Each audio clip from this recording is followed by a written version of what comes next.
جامعہ سلفیہ اسلام آباد میں درس و تدریس کے شعبے سے منسلک ہیں سید ریاست حسین شاہ صاحب. بہت شکریہ شاہ صاحب آپ یہاں تشریف لائے. الحمدللہ رب العالمین والصلاة والسلام علی اشرف الانبیاء والمرسلین اما بعد. جیسے نبی کریم صلی اللہ علیہ وسلم کی ذات گرامی ہمارے لیے اسوہ ہے، آئیڈیل ہے کہ قرآن مجید اس بات کا حکم دیتا ہے اور گواہی دیتا ہے لقد کان لکم فی رسول اللہ اسوۃ حسنہ. اسی طرح آپ کی ازواج مطہرات امہات المؤمنین جو ہماری مائیں ہیں، نبی کریم صلی اللہ علیہ وسلم کی زوجات مطہرات ہیں، جن کے بارے میں قرآن مجید اس بات کا حکم دیتا ہے النبی اولیٰ بالمؤمنین من انفسہم وازواجہ امہاتہم، کہ نبی کی بیویاں وہ مومنوں کی مائیں ہیں. اور جس طرح ماں کی قدر کی جاتی ہے، دیکھیں ایک بیٹی ہمیشہ ماں کے نقش قدم پہ چلنے کی کوشش کرتی ہے. اگر ہم حقیقی معنوں میں اس بات کو تسلیم کرتے ہیں کہ سیدہ عائشہ صدیقہ رضی اللہ تعالی عنہ ہماری ماں ہیں، تو پھر ہم ان کے نقش قدم پہ چلنے کی کوشش کریں گے. پھر ہم اپنے گھریلو معاملات بھی ان سے سیکھیں گے، اپنے دینی معاملات بھی ان سے سیکھیں گے، لوگوں کے ساتھ وضع قطع، لوگوں کے ساتھ ڈیلنگ، تعلقات، معاملات کیسے ہونے چاہیے وہ بھی ان سے سیکھیں گے. پھر ہم موبائل فون سے نہیں سیکھیں گے. آج ہمارے معاشرے کا المیہ یہ ہے کہ ہم ہر چیز موبائل سے سیکھنا چاہتے ہیں، غیروں سے سیکھنا چاہتے ہیں، اور یہ غیر ہمارے اوپر اتنے مسلط ہو چکے ہیں کہ ہمیں اسلامی تاریخ کا پتہ تک نہیں ہوتا. ابھی بھی اگر ہر بندہ اپنا جائزہ لے تو وہ اپنے آپ سے پوچھ سکتا ہے کہ کیا مجھے سیدہ عائشہ صدیقہ رضی اللہ تعالی عنہ کی وفات کا دن یاد بھی ہے یا یاد ہی نہیں ہے؟ بے شک. تو ہمارے گھروں کے لیے جس طرح نبی کریم صلی اللہ علیہ وسلم کا پورا گھرانہ آئیڈیل ہے، مردوں کے لیے بھی خواتین کے لیے بھی اسی طرح سیدہ عائشہ رضی اللہ تعالی عنہ، چاہے وہ عفت و آبرو کا معاملہ ہو. دیکھیں اللہ تعالیٰ نے آسمان سے اگر نبی کریم صلی اللہ علیہ وسلم کی زوجہ محترمہ کی براعت نازل کی اور 17 آیات نازل کی ہیں، تو یہ براعت ہر اس بیٹی کے لیے، ہر اس بیوی کے لیے ہیں جو سیدہ عائشہ رضی اللہ تعالی عنہ کے نقش قدم پہ چلنے والی ہے. اگر اللہ تعالیٰ نے نبی کریم صلی اللہ علیہ وسلم کو حضرت عائشہ رضی اللہ تعالی عنہ جیسی عظیم بیوی عطا کی ہیں، تو آج کا مرد اگر اپنے آپ کو پاک دامن بنا لے تو اللہ تعالیٰ اس کو بھی ایسی پاک دامنہ بیویاں عطا فرمائیں گے، کیونکہ پاک مردوں کے لیے پاک بیویاں ہیں. قرآن کہتا ہے الخبیثات للخبیثین والخبیثون للخبیثات والطیبات للطیبین والطیبون للطیبات. تو قرآن کا تو وعدہ ہے نا، اعلان ہے. اور پھر نبی کریم صلی اللہ علیہ وسلم کا سیدہ عائشہ صدیقہ رضی اللہ تعالی عنہ سے تعلق کیسا تھا؟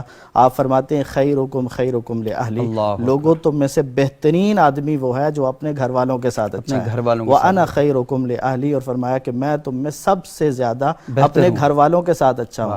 جنہوں نے تربیت اس اچھائی میں پائی ہے، انہوں نے جو دین ہم تک پہنچایا ہے اور نبی کریم صلی اللہ علیہ وسلم کی گھریلو زندگی جو ہم تک پہنچائی ہے.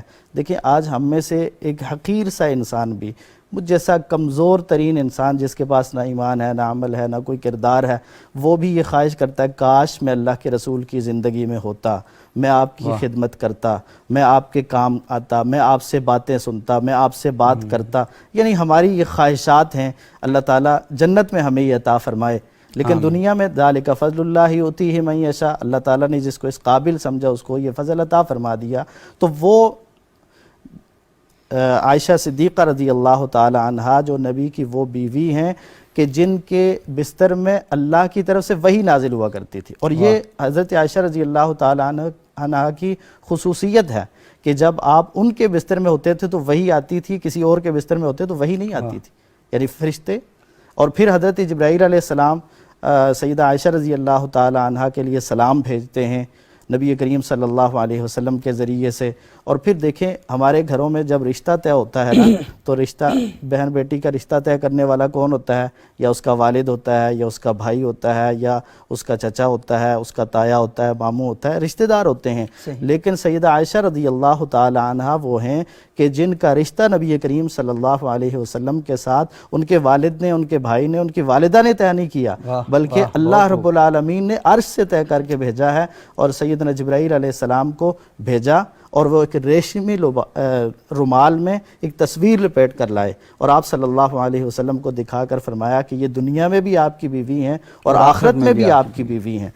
ہم میں سے بھی ہر بیوی کی یہ خواہش ہوتی ہے کہ وہ آخرت میں اپنے خاوند کے ساتھ ہو، لیکن اگر اس کا عمل، اس کا کردار سیدہ عائشہ رضی اللہ تعالی عنہ والا نہیں ہوگا تو وہ پھر آخرت میں ظاہر ہے کہ وہی ایک دوسرے کے ساتھ ہوں گے جو جنت میں جائیں گے. صحیح. تو اس لیے ہمیں مردوں کو بھی اپنا کردار اللہ کے رسول صلی اللہ علیہ وسلم کی سیرت کے مطابق کرنا چاہیے کہ اللہ کے رسول کی زندگی ایک گھریلو زندگی اور ایک باہر کی زندگی ہے. بے شک. باہر کی زندگی کو صحابہ نے بیان کر دیا، صحیح. لیکن جو گھر کی زندگی ہے وہ حضرت عائشہ رضی اللہ اور وہ بہت بڑا عنہا حصہ نے ہے. اور باقی امہات المومنین نے، بالخصوص حضرت عائشہ ہیں، حضرت ام سلمہ ہیں، ان دونوں کا کردار بے شک. احادیث کو بیان کرنے میں سب سے نمایاں ہے. اور پھر جو اللہ کے رسول کی وفات آپ کے حجرے میں اور آپ کے سینے پہ ہوئی ہے نا، یہ کوئی اتفاقی بات نہیں تھی، بلکہ جب اللہ کے رسول بیمار ہوئے تو آپ پوچھنے لگے، پوچھتے رہے بار بار، این انا غدن، این انا غدن، کل میری باری کہاں ہے، کل میری باری کہاں ہے. آپ کی چاہت اور تڑپ یہ تھی، آپ کی خواہش یہ تھی کہ میں عائشہ رضی اللہ تعالی عنہ کے پاس ہوں. تو امہات المومنین اس بات کو سمجھ گئی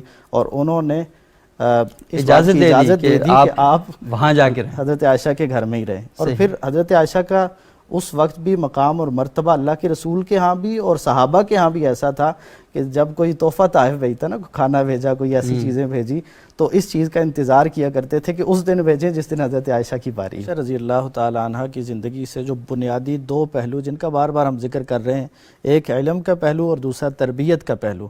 علم کے پہلو کو بھی اگر ہم لیں تو ہر مسلمان بچی پہ ضروری ہے، طلب العلم فریضۃ علی کل مسلم، ہر مسلمان کے لیے چاہے وہ مرد ہے یا عورت ہے اس کے لیے ضروری ہے کہ وہ ضروری مسائل جو جس پہ دین پہ چلنے کے لیے جتنی ضرورت ہے وہ تو ضرور سیکھے. اور جتنا اس میں آگے بڑھے گی تو اسلام اس کی تعلیم دیتا ہے، اس کی ترغیب دیتا ہے. عام طور پر ہمارے معاشرے میں یہ سمجھا جاتا ہے کہ شاید یہ جو علماء کا طبقہ ہے یا جو دیندار لوگوں کا طبقہ ہے یہ عورت کو بند کرنا چاہتا ہے، دین سے، اس علم سے دور رکھنا چاہتا ہے. ایسا بالکل بھی نہیں ہے. اگر ایسا ہوتا تو حضرت عائشہ رضی اللہ تعالی عنہ فقیہ امت نہ ہوتی اور دین کے اتنے سارے مسائل لوگوں کو بیان کرنے والی نہ ہوتی. اور پھر دوسرا تربیت کا جو پہلو ہے اس میں ہماری بہنوں کو، ہماری بیٹیوں کو اور ہمارے مردوں کو ایون کہ اس چیز کا خیال رکھنا چاہیے کہ وہ اپنے گھر کا ماحول ایسا بنائیں کہ وہ سکون والا ماحول ہو. ہم گھر کا ماحول بناتے ہیں لڑائی جھگڑے والا، فتنے فساد والا، مقابلے بازی والا، کہ جس میں ہر بندہ اپنی فکر کر رہا ہے. حالانکہ قرآن مجید میں اللہ تعالیٰ نے اس بات کا تذکرہ کیا ہے، وَمِنْ آيَاتِهِ أَنْ خَلَقَ لَكُم مِّنْ أَنفُسِكُمْ أَزْوَاجًا، کہ اللہ تعالیٰ کی نشانیوں میں سے ہے کہ اللہ تعالیٰ نے تمہارے لیے تم ہی میں سے بیویاں پیدا کی ہیں، لِتَسْكُنُوا إِلَيْهَا، تاکہ تم سکون حاصل کرو. تو سکون حاصل کرنے کے لیے یہ گھریلو زندگی ہوتی ہے، یہ سکون کو برباد کرنے اور ضائع کرنے کے لیے. اور آپ نے اپنی زندگی کو خوشگوار بنانا ہے، بہتر بنانا ہے، تو پھر آپ کو اللہ کے رسول صلی اللہ علیہ وسلم کے ساتھ اور اللہ کے رسول صلی اللہ علیہ وسلم کی جو اہل خانہ ہیں ان کی طرف ہمیں دیکھنا پڑے گا. اچھا، ایک شاعر ہیں، انہوں نے سیدہ عائشہ صدیقہ رضی اللہ تعالیٰ عنہ کی شان میں اس پوری جو سیرت ہے نا اس کو بڑے خوبصورت انداز میں سمویا ہے. میں چند اشعار ان کی پڑھوں گا. وہ کہتے ہیں کہ صدیق اکبر کی تو ہے بیٹی، رسول انور ہیں تیرے شوہر، اے امی عائشہ تیرے مقدر کا تا قیامت نہیں کوئی ہمسر. تیرے دہن کا چبایا ہوا پسند نبی نے سواک کیا، لگے جو پیالے پہ ہونٹ تیرے اسی جگہ سے نبی نے پیا. ہے پیار کتنا نبی کو تجھ سے، ہو میرا تجھ کو کہا ہے اکثر. صدیق اکبر کی تو ہے بیٹی، رسول اکبر ہیں تیرے شوہر. تو جس مقام میں کبھی مکی تھی خدا نے جنت بنا دیا ہے، بنا کے جنت خدا نے اس میں حبیب اپنا سلا دیا ہے. سلام لاتے ہیں شام و صبح ہزار نوری تیرے ہی گھر پر، اے امی عائشہ تیرے مقدر کا تا قیامت نہیں کوئی ہمسر. معلمہ بن کے نبی کی رحلت کے بعد کی تو نے رہنمائی، تیری بدولت ہے جہاں میں اب تک دین احمد کی روشنائی. پڑی مسائل میں جب بھی مشکل صحابہ دیکھے ہیں تیرے در پر، اے امی عائشہ تیرے مقدر کا تا قیامت نہیں کوئی ہمسر. جناب مریم کی بے گناہی پہ ایک بچے نے دی گواہی، مگر تو کتنی عظیم عائشہ خدا نے دی خود تیری صفائی. مگر تو کتنی عظیم عائشہ خدا نے دی خود تیری صفائی. اسی کو طاہر ملے گی جنت، رہے گا تیرا جو بیٹا بن کر، اے امی عائشہ تیرے مقدر کا تا قیامت نہیں کوئی ہمسر.